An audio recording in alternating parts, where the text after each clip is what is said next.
Fort William থেকে বেরোনোর পর কোন কোন জায়গায় সেনা ট্রাক ট্রাফিক আইন ভেঙেছে সেই তথ্য পাওয়ার জন্য রাস্তার ট্রাফিক সিগন্যালে সব সিসিটিভি ফুটেজ খতিয়ে দেখছে পুলিশ। মহাকরণের আগে রিজার্ভ ব্যাংকের কাছে ট্রাফিক সিগন্যাল ভেঙেছিল সেনা ট্রাক, খবর পুলিশ সূত্রে। ট্রাফিক সিগন্যালে সিসিটিভি ফুটেজ সংগ্রহ করছে পুলিশ। নজর রাখা হচ্ছে অন্যান্য সিগন্যালে সিসিটিভি ফুটেজের ওপর। আবার কথা বলবো, আমাদের সঙ্গে রয়েছেন আমাদের প্রতিনিধি ময়ূক ঠাকুর চক্রবর্তী। ময়ূক, এখানেই তো প্রশ্ন যে এই যে ট্রাফিক সিগন্যাল ভেঙেছিল, ট্রাফিক রুল ভঙ্গ করেছিল, সেই কারণে কড়া ব্যবস্থা নেওয়া হয়েছে।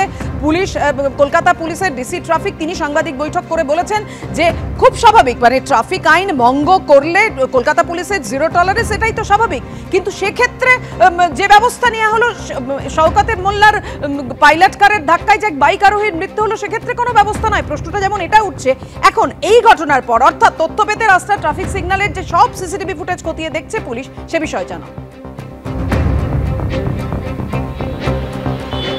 দেখো, শওকত মোল্লার গাড়ি চালকের বিরুদ্ধে গতকাল সকাল 11:30টার সময় পুলিশ আধিকারিকরা এফআইআর করে ইনভেস্টিগেশন শুরু করেছেন।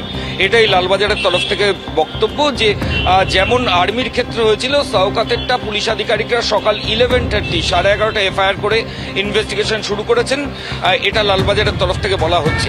এবার আর্মির গাড়ি যেটা গতকাল ফোর্ট উইলিয়াম থেকে বেরোনোর পর বিবাদী বাগ এবং ওল্ড কোর্ট হাউস স্ট্রিটের সংযোগস্থলে, যেখানে কলকাতার পুলিশ কমিশনারের গাড়ি পেছনে ছিল, সেখানে রাইট টার্ন নেওয়ার সময় একটা অপ্রীতিকর পরিস্থিতি তৈরি হয় এবং পরবর্তী ক্ষেত্রে সেই গাড়ি বেশ কিছুটা সময় ডিটেন হয়। গাড়ি চালকের বিরুদ্ধে পুলিশ আধিকারিকরা এফআইআর করেন এবং আর্মির আধিকারিকরা, সেরা পুলিশের অফিসিয়ালসরা, তারা হেয়ার স্ট্রিট থানায় গিয়ে দীর্ঘ সময় পুলিশের সঙ্গে মিটিংও করেন।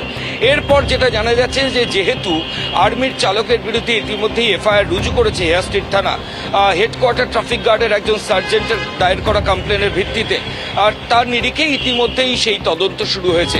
ফোর্ট উইলিয়াম থেকে আর্মি আধিকারিকরা জানাচ্ছিলেন যে ফোর্ট উইলিয়াম থেকে ওই গাড়ি নিয়ে তারা বেরিয়ে পাসপোর্ট অফিসের দিকে আসছিলেন, কিন্তু পুলিশ আধিকারিকরা প্রথমে প্রশ্ন তোলেন যে পাসপোর্ট অফিসের রুট ওটা ছিল না। পাসপোর্ট অফিসের দিকেই যদি ওই গাড়ি যাবে, তাহলে কেন ওল্ড কোর্ট হাউস স্ট্রিট বা বিবাদীবাগ নর্থের দিকে ওই গাড়ি এলো? এবার দ্বিতীয় যে প্রশ্ন পুলিশ বলছে যে প্রত্যেকটা সিসিটিভি ফুটেজ সেগুলো তারা এক্সামিন করে ইতিমধ্যেই রিজার্ভ ব্যাংক এবং মহাকরণের সামনের একটা সিসিটিভি ফুটেজ পাচ্ছেন, যে যেখানে ওই আর্মির গাড়ি আগেও একবার ট্রাফিক ভায়োলেশন করেছিল। এটাই লালবাজারের দাবি। লালবাজার আরো বলছে আর কোন কোন পয়েন্টে ট্রাফিক ভায়োলেশন হয়েছে কিনা সেটাও তারা সিসিটিভি ফুটেজ এক্সামিন করে দেখছে। ধন্যবাদ তোমায়।